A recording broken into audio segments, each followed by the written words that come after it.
Hi friends, in today's edition of Knowledge Series, we'll be talking about two risks. One is interest rate risk, the second is liquidity risk. Let's start with interest rate risk. Simply put, interest rate risk is nothing but a change in price of a debt instrument due to change in interest rates. Now, typically there is the inverse correlation between interest rates and bond prices, which means if interest rates go up, price of a bond falls. Now, how do you measure this? The measure of this is something called as modified duration. Modified duration measures the sensitivity of change in bond prices due to change in interest rates. In other words, it measures the extent of fall or rise in a bond price due to change in interest rates. Let's take an example. If a modified duration of a debt fund is 2 years, it means that a 1% increase in interest rates would lead to a 2% fall in bond prices, and a 1% decrease in interest rates would lead to a 2% appreciation of the bond prices.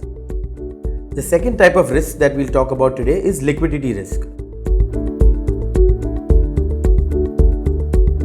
Liquidity risk is the risk in which an investor is unable to liquidate their assets at a desired point in time, or are able to liquidate that but at a very high cost. In simple words, it's an inability to convert your security or your asset into hard cash. Now let's take an example and understand this. Let's say there are two funds, Fund A and Fund B. Fund A has a liquidity available in T plus 3 days, which means in 3 days you will get your money back. However, Fund B is a close-ended fund. Ideally, one should go for Fund A because Fund A has an easy liquidity available. However, you can consider Fund B only if there is a risk premium in the form of 3-4% additional return that you can expect from that fund. Now, what are the measures of liquidity risk? There are several measures of liquidity risk. Let's understand a few important ones. The first one is bid-ask spread. A low or a narrow bid-ask means that the market is more liquid. However, a wider bid-ask means that the market is more illiquid. Let's understand this with an example.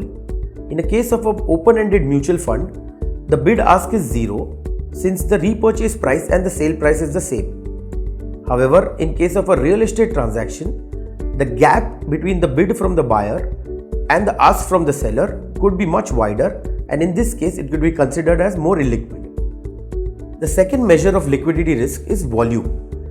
Volume is nothing but the trading volumes of a stock or a demand and supply of an asset class.